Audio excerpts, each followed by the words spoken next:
زنا کی توبہ کیسے قبول ہوتی ہے؟ ایک آدمی سے زنا ہو گیا، وہ رسول اللہ صلی اللہ علیہ وسلم کے پاس آیا اور عرض کرنے لگا، یا رسول اللہ صلی اللہ علیہ وسلم، میں زنا کر بیٹھا ہوں، بھول ہو گئی ہے، اب میں کبھی زنا نہیں کروں گا، اب مجھے کیسے معافی ملے گی یہ بتا دو۔ پھر حضور صلی اللہ علیہ وسلم نے فرمایا، صرف ایک کام کر لو، تمہاری توبہ قبول۔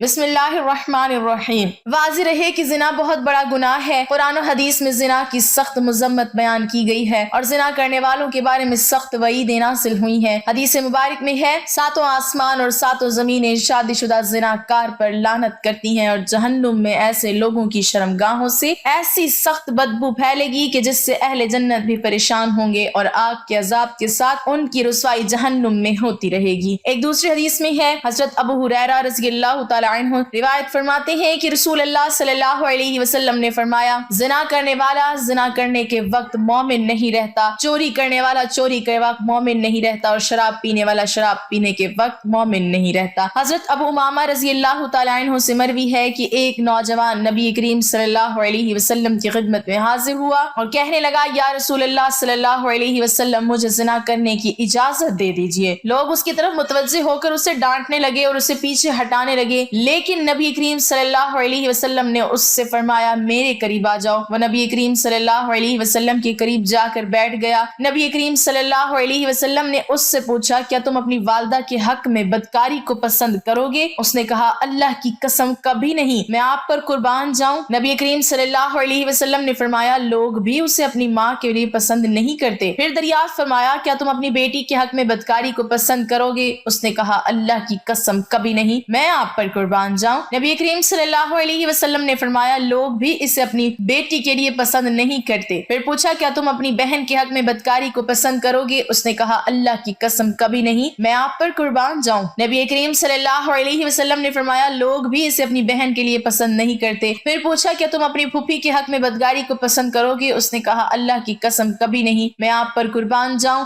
نبی کریم صلی اللہ علیہ وسلم نے فرمایا، لوگ بھی اسے اپنی پھوپھی کے لیے پسند نہیں کرتے۔ پھر پوچھا، کیا تم اپنی خالہ کے حق میں بدکاری کو پسند کرو گے؟ اس نے کہا، اللہ کی قسم کبھی نہیں، میں آپ پر قربان جاؤں۔ نبی کریم صلی اللہ علیہ وسلم نے فرمایا، لوگ بھی اسے اپنی خالہ کے لیے پسند نہیں کرتے۔ پھر نبی کریم صلی اللہ علیہ وسلم نے اپنے دست مبارک اس کے جسم پر رکھا اور دعا کی کہ اے اللہ، اس کے گناہ معاف فرما، اس کے دل کو پاک فرما اور اس کی شرمگاہ کی حفاظت فرما۔ راوی کہتے ہیں کہ اس کے بعد اس نوجوان نے کبھی کسی کی طرف توجہ بھی نہیں کی۔ نیز واضح رہے کہ ہر گناہ اللہ تعالیٰ کی نافرمانی ہے اور اس کی اطاعت و فرما برداری سے اعراض ہے، اور اللہ تعالیٰ کا نافرمان دنیا و آخرت میں کہیں چین و سکون نہیں پا سکتا۔ گناہ کرنے والے کی زندگی تلخ کر دی جاتی ہے۔ اللہ تعالیٰ کا ارشاد پاک ہے، اور جو شخص میری اس نصیحت سے اعراض کرے گا جو اس کے لیے قیامت سے پہلے دنیا میں قبر اور تنگی کا جینا ہوگا۔ دنیا اور آخرت میں چین و سکون پانے کا ایک ہی راستہ ہے کہ اس پالنے والے خالق و مالک کی نافرمانی چھوڑ کر اپنی پوری زندگی اس کی اطاعت اور فرما برداری میں گزاری جائے۔ پھر اللہ پاک اپنے بندے کو پاکیزہ اور بالطف زندگی عطا فرمائیں گے اور آخرت میں خوب اجر و ثواب سے نوازیں گے۔ سورہ نحل میں اللہ تعالیٰ کا ارشاد ہے، جو شخص کوئی نیک کام کرے گا، خواہ وہ مرد ہو یا عورت، بشرط یہ کہ صاحب ایمان ہو، کیونکہ کافر کے اعمال صالحہ مقبول نہیں، تو ہم اس شخص کو دنیا میں تو بالطف زندگی دیں گے اور آخرت میں اس کے اچھے کاموں کے عوض میں ان کا اجر دیں گے۔ دین اسلام میں مایوسی بالکل نہیں ہے۔ انسان خطا کا پتلا ہے،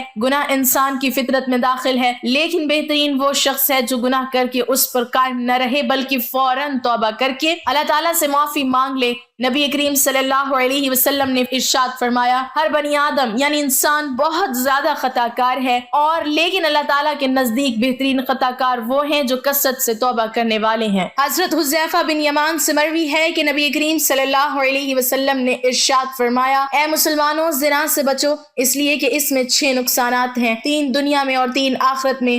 دنیا کے 3 نقصانات یہ ہیں: 1، زنا کرنے والے کے چہرے کی رونق ختم ہو جاتی ہے، نمبر 2، مسلسل غربت، نمبر 3، عمر کا کم ہو جانا۔ آخرت میں پیش آنے والی 3 چیزیں یہ ہیں: نمبر 1، اللہ کی ناراضگی، نمبر 2، برا حساب و کتاب، نمبر 3، دوزخ کی آگ میں ہمیشہ رہنا۔ زنا سے چہرے بے رونق اور بے نور ہو جاتے ہیں۔ مذکورہ بالا حدیث کی روشنی میں پتہ چلا کہ زنا کرنے والوں کو دنیا میں سخت ذلت و رسوائی سے دوچار ہونا پڑتا ہے، جن میں پہلی سزا یہ کہ زنا کرنے والوں کے چہروں کی رونق ختم ہو جاتی ہے اور ان کے چہروں سے ہمیشہ ذلت و خواری کی علامت ظاہر ہوتی ہے۔ ایک ایک دوسرے مقام پر نبی کریم صلی اللہ علیہ وسلم نے ارشاد فرمایا تم لوگ ضرور اپنی نگاہوں کی حفاظت کرو اور اپنے چہرے کو سیدھا رکھو ورنہ تمہارے چہروں کو بے نور کر دیا جائے گا۔ زنا سے فکر و فاقہ اور مسکنت پیدا ہوتی ہے۔ حضرت عبداللہ بن عمر رضی اللہ تعالیٰ عنہ سے مروی ہے کہ آقا صلی اللہ علیہ وسلم نے ارشاد فرمایا جب حکمران ظلم کریں تو آسمان سوکھ جاتا ہے، جب زکوٰۃ روک لی جائے تو مویشی ہلاک ہو جاتے ہیں، جب زناکاری پھیل جائے تو فکر و فاقی اور مسکنت عام ہو جاتی ہے، اور جب ذمے توڑے جانے لگیں تو کافروں کو غلبہ دیا جاتا ہے۔ اسلامی معاشرے کی پاکیزگی کی حفاظت کرنا، ہر مسلمان کی عزت نفس اور روح کی طہارت باقی رکھنا اور اچھے نسب کے لوگوں کو ملاوٹ کی غلاظت سے محفوظ کرنا زنا کے حرام ہونے کی حکمت ہے۔ عبرانی کی ایک صحیح روایت ہے کہ ابو العاص نبی صلی اللہ علیہ وسلم سے روایت کرتے ہیں کہ آپ صلی اللہ علیہ وسلم نے فرمایا روزانہ آدھی رات کے وقت آسمان کے دروازے کھول دیے جاتے ہیں اور ایک پکارنے والا فرشتہ پکارتا ہے کہ ہے کوئی دعا کرنے والا جس کی دعا قبول کی جائے، کوئی سوال کرنے والا جس کا سوال پورا کیا جائے، کوئی مصیبت زدہ جو دعا کرے اور اس کی مصیبت دور کر دی جائے۔ یعنی آدھی رات کے بعد دعائیں قبول ہونے لگ جاتی ہیں۔ ناظرین، اللہ تعالیٰ ہر دعا کرنے والے مسلمان کی دعا قبول فرماتا ہے سوائے زانیہ کے جو اپنے شرمگاہ کے ذریعے غیر مرد کو سیراب کرتی ہے۔ زانیہ عورت جو زنا کے ذریعے مرد کا دل بہلاتی ہے پھر اس کی دعا قبول نہیں ہوتی۔ زنا کرنے والے لوگ خود اپنے آپ کو اللہ کے عذاب کا مستحق بنا لیتے ہیں۔ حضرت عبداللہ بن عباس رضی اللہ تعالیٰ عنہ کہتے ہیں کہ رسول اللہ صلی اللہ علیہ وسلم نے فرمایا جب کسی بستی میں زنا اور سود عام ہو جائے تو گویا اس بستی کے لوگوں نے اپنے آپ کو اللہ کے عذاب کا مستحق بنا لیا کہ ان پر کسی بھی طرح کا عذاب آ جائے۔ پھر اسی طرح زانی کو دنیا میں بھی اللہ کی طرف سے سزا مل کر رہتی ہے، یعنی یہ ایک ایسا جرم ہے کہ جس کی سزا دنیا میں ملتی ہے۔ حضرت انس کہتے ہیں کہ رسول اللہ صلی اللہ علیہ وسلم نے فرمایا دو گناہ ایسے ہیں جن کی سزا میں جلدی کی جاتی ہے اور دنیا ہی میں دے دی جاتی ہے، نمبر 1 زنا، نمبر 2 والدین کی نافرمانی کرنے والا، ماں باپ کی بات نہ ماننا۔ اور اب یہ کہ جو شخص ایسی بیماریوں میں مبتلا ہو جاتا ہے یعنی زنا جیسی بیماری میں مبتلا ہو جاتا ہے تو پھر اس کا ایمان کیسے رخصت ہوتا ہے کہ اس گناہ کو چھپانے کے لیے جھوٹ پہ جھوٹ بولتا چلا جاتا ہے، ایک نہیں کئی جھوٹ بولتا ہے، اور جب کوئی انسان جھوٹ بولتا ہے تو اس کے منہ کی بدبو سے فرشتہ اس سے کئی میل دور چلا جاتا ہے، اس انسان سے اللہ تعالیٰ کی حفاظت ہٹ جاتی ہے اور وہ شخص ذلیل ہو کر رہتا ہے۔ دنیا میں بھی انسان پر طرح طرح کی بیماریاں اور طرح طرح کی مصیبتیں نازل ہوتی ہیں، پھر بڑھاپے کی عمر میں زنا کرنا اللہ کے غضب اور غصے کو بھڑکاتا ہے۔ اللہ تعالیٰ قیامت کے دن 3 لوگوں سے غصے کی وجہ سے بات نہیں کریں گے اور نہ ہی جنت میں داخل ہونے کے لیے پاس کریں گے۔ ابو معاویہ حدیث کے راوی نے کہا اور نہ ہی اللہ تعالیٰ ان کی طرف نصر کرم فرمائیں گے اور ان کے لیے دردناک عذاب ہے۔ نمبر 1 بوڑھا زانی، دوسرا جھوٹا حکمران اور تیسرا متکبر فقیر۔ پھر اسی طرح جس بستی میں زنا عام ہو جائے وہاں موتیں بہت ہونے لگتی ہیں، موت کی کثرت ہو جاتی ہے، قتل کی کثرت ہو جاتی ہے۔ پھر اسی طرح کسی بھی غیر حاضر شخص کی بیوی سے زنا کرنے والے شخص پر اللہ تعالیٰ قیامت کے روز ایک سانپ مسلط کر دیں گے، یعنی کسی عورت کا شوہر کہیں گیا ہوا ہے اور ظاہر ہے کہ شوہر بیوی کا محافظ ہوتا ہے، اور اب اگر وہ اکیلی ہے تو اس کو اکیلا پا کر کسی نے اس کے ساتھ اگر برائی کی، ایسا شخص قیامت کے دن اس انجام سے دوچار ہوگا۔ عبداللہ بن عمر کہتے ہیں رسول اللہ صلی اللہ علیہ وسلم نے فرمایا جو شخص کسی غیر حاضر آدمی کی بیوی کے بستر پر آ کر بیٹھتا ہے اس کا انجام اس شخص جیسا ہے جسے قیامت کے روز زہریلے سانپوں میں سے ایک سانپ ڈسے گا۔ پھر ہمسائے کی بیوی سے زنا کرنے کا عذاب یا اس کی سزا کسی بھی دوسری عورت کے ساتھ زنا کرنے سے 10 گنا زیادہ ہے، کیونکہ ہمسایوں کے بھی کچھ حقوق ہیں۔ حضرت عبداللہ رضی اللہ تعالیٰ عنہ بیان کرتے ہیں کہ میں نے رسول اللہ صلی اللہ علیہ وسلم سے پوچھا کون سا گناہ اللہ کے نزدیک سب سے بڑا ہے؟ آپ نے فرمایا یہ کہ تو اللہ کے ساتھ کسی کو شریک ٹھہرائے جبکہ اس نے تمہیں پیدا کیا ہے۔ وہ کہتے ہیں میں نے آپ سے عرض کی یہ تو واقعی بڑا گناہ ہے۔ وہ کہتے ہیں میں نے پوچھا پھر کون سا؟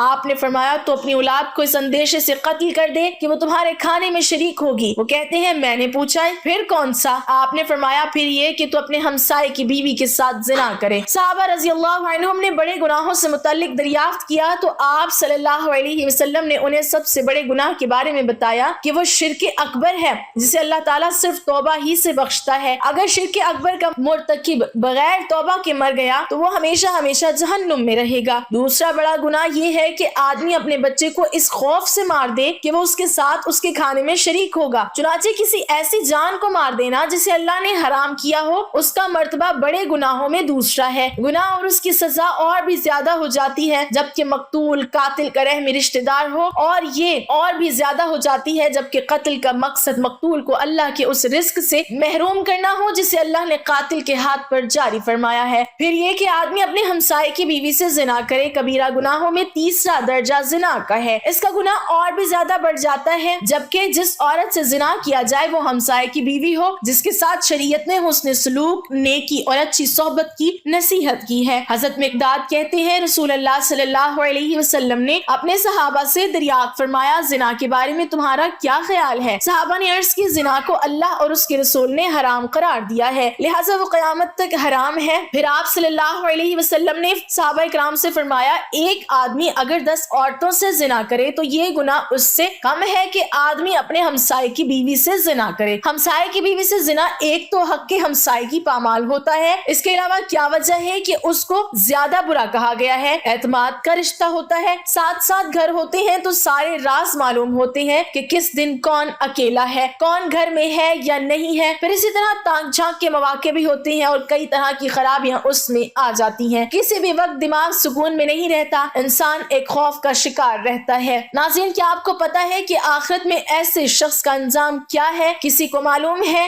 یہ جو دنیا میں زنا کرتا ہے قیامت کے دن اس کا انجام کیا ہے؟ نبی صلی اللہ علیہ وسلم کی حدیث روایت کرتے ہیں، آپ صلی اللہ علیہ وسلم نے فرمایا کہ معراج کے موقع پر جب آپ نے جبرائیل علیہ السلام سے پوچھا کہ جو مناظر آپ نے مجھے دکھائے ہیں ان میں سب سے پہلے جس شخص پر آپ کا گزر ہوا اس کے جبڑے، نتنے اور آنکھیں گدی تک لوہے کے آلے سے چیری جا رہی تھی، تو یہ کون تھا؟ تو بتایا گیا کہ یہ وہ شخص تھا جو صبح کے وقت گھر سے نکلتا، جھوٹی خبریں گھڑتا، جو آنن فانن ساری دنیا میں پھیل جاتی، اور اب تو میڈیا کے ذریعے ایک جھوٹ پوری دنیا میں کروڑوں مرتبہ ملٹی پلائی ہو جاتا ہے، اور ننگے مرد اور عورتیں جو آپ نے تنور میں جلتے دیکھے کتنا ٹائٹ ہوتا ہے وہ زانی مرد اور عورتیں تھی، یعنی دنیا میں زنا کرنے والے مرد اور عورتیں اس تندور کی آگ میں جل رہے تھے۔ اور تیسرا شخص جو خون کی ندی میں غوطے کھا رہا تھا، ہم نے دیکھا جس کے منہ میں بار بار پتھر ڈالے جا رہے تھے کہ وہ شخص جو دنیا میں سود کھاتا تھا۔ اب دیکھیے کہ یہ ایک ایسی بیماری ہے، ایک ایسی خرابی ہے کہ جس کو افسوس کے ساتھ کہنا پڑتا ہے کہ اس مسلمان معاشرے میں آزادی کے نام پر خرابی بھی نہیں سمجھا جاتا۔ ایک وقت تھا کہ جب اسے بہت ہی بڑی برائی سمجھا جاتا تھا اور کوئی شخص اگر ایسی برائی کے قریب سے بھٹکتا تو اسے ذلت کی نگاہ سے دیکھا جاتا تھا، اسے ذلت اور رسوائی کا سامنا کرنا پڑتا تھا۔ لیکن اب آپ دیکھتے ہیں کہ عموماً لوگ اس کو برا نہیں سمجھتے، یہ اب معمولی سمجھتے ہیں اور کہتے ہیں اچھا کر لیا غلط کام، پھر توبہ کر لیں گے، معافی مانگ لیں گے۔ لیکن کبھی یہ نہیں سوچا کہ توبہ کرنے کی مہلت ہی نہ ملی تو کیا کریں گے؟ اللہ نے توبہ کی توفیق نہ دی تو کیا کریں گے؟ حضور نبی کریم صلی اللہ علیہ وسلم کی خدمت میں ایک خاتون آئی اور کہنے لگی مجھ سے گناہ ہو گیا ہے اور میرے پیٹ میں ناجائز بچہ ہے۔ آپ صلی اللہ علیہ وسلم نے فرمایا میں کیسے مان لوں کہ تو نے بدکاری کی ہے؟ پر اس خاتون میں احساس گناہ بڑا تھا، تو آپ صلی اللہ علیہ وسلم نے فرمایا کہ جاؤ اور بچہ پیدا ہونے کے بعد پھر آنا۔ پھول جیسا بچہ پیدا ہوا تو بچہ گود میں لیے آ گئی کہ یا رسول اللہ صلی اللہ علیہ وسلم اب کیا کروں؟ تو آپ صلی اللہ علیہ وسلم نے فرمایا کہ غلطی تیری ہے، بچے کی نہیں،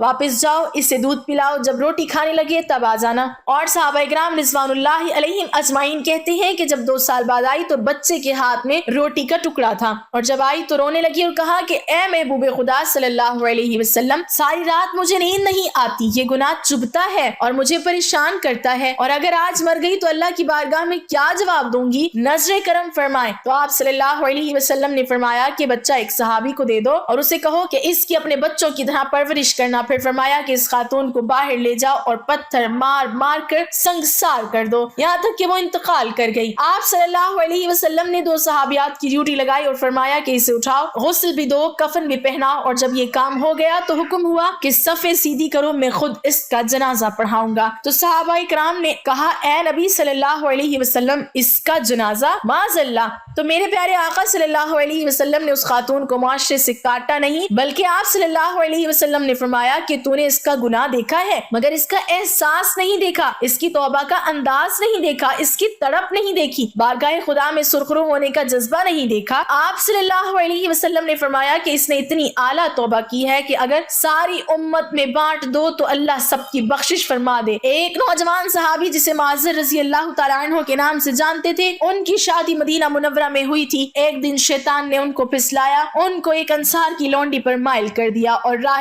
حق سے ہٹانے کی کوشش کی۔ معذر رضی اللہ تعالیٰ عنہ شیطان کے جال میں پھنسے اور اس لونڈی کو تنہائی میں لے گئے۔ اب یہ دونوں تھے اور تیسرا ان میں شیطان تھا۔ وہ برائی کو ان دونوں کے لیے نہایت پرکشش اور خوبصورت بنا کر پیش کر رہا تھا۔ وہ دونوں بہک گئے اور جوانی کی طغیانی کا شکار ہو گئے۔ جب معذر رضی اللہ تعالیٰ عنہ اپنے جرم سے فارغ ہوئے تو شیطان نے اس کا ساتھ چھوڑ دیا۔ اب وہ پھوٹ پھوٹ کر رونے لگے اور اپنے نفس کا محاسبہ کرنے لگے اور اپنے آپ کو ملامت کرنے لگے۔ گناہ کی آگ ان کے دلوں کو جلانے لگی۔ وہ بے قرار ہو کر آپ صلی اللہ علیہ وسلم کی خدمت میں آئے اور آپ صلی اللہ علیہ وسلم کے سامنے کھڑے ہو گئے۔ احساس گناہ اسے تڑپانے لگا۔ کہنے لگے، اے اللہ کے رسول صلی اللہ علیہ وسلم، مجھ سے ایک گناہ ہو گیا ہے، یعنی زنا ہو گیا ہے، مجھے پاک کر دیجئے۔ نبی کریم صلی اللہ علیہ وسلم نے ان کی طرف سے منہ پھیر لیا۔ وہ دوسری جانب آ گئے، بولے، اے اللہ کے رسول صلی اللہ علیہ وسلم، میں شیطان کے جھانسے میں آ گیا، زنا کر بیٹھا، مجھے پاک کر دیجئے۔ نبی کریم صلی اللہ علیہ وسلم نے فرمایا، تجھ پر افسوس ہے،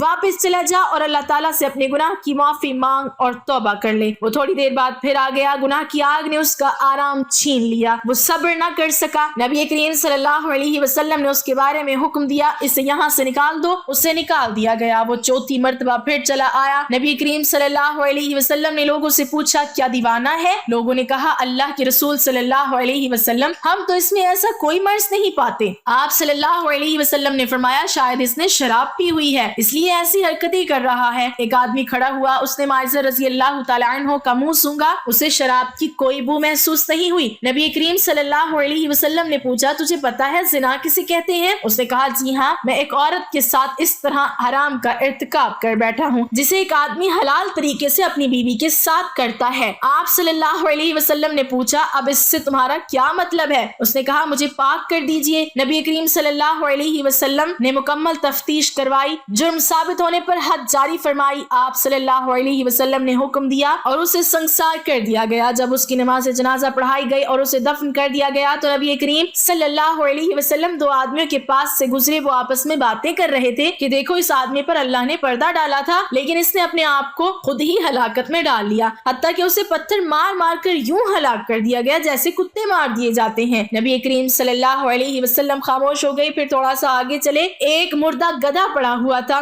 اسے دھوپ نے جلا دیا تھا اور وہ پھول گیا تھا۔ جب نبی کریم صلی اللہ علیہ وسلم نے اس گدھے کو دیکھا تو پوچھا، فلاں فلاں آدمی کدھر ہے؟ وہ دونوں بولے، اللہ کے رسول صلی اللہ علیہ وسلم، ہم یہاں ہیں۔ آپ صلی اللہ علیہ وسلم نے فرمایا، اترو اور اس گدھے کا گوشت کھاؤ۔ وہ حیران ہو کر بولے، اللہ کے نبی، بھلا اسے کون کھا سکتا ہے؟ آپ صلی اللہ علیہ وسلم نے فرمایا، ابھی ابھی جو تم اپنے بھائی کی عزت پامال کر رہے تھے وہ اس گدھے کو کھانے سے بھی زیادہ بدتر ہے۔ معذر رضی اللہ تعالیٰ عنہ نے ایسی سچی توبہ کی ہے کہ اگر یہ توبہ امت کے مابین تقسیم کر دی جائے تو انہیں کافی ہو جائے گی۔ مجھے اس ذات کی قسم جس کے ہاتھ میں میری جان ہے، وہ اس وقت جنت کی نہروں میں غوطے لگا رہا ہے۔ اللہ پاک ہمیں ہر برے عمل سے بچائے اور ہمارا خاتمہ ایمان پر فرمائے، آمین۔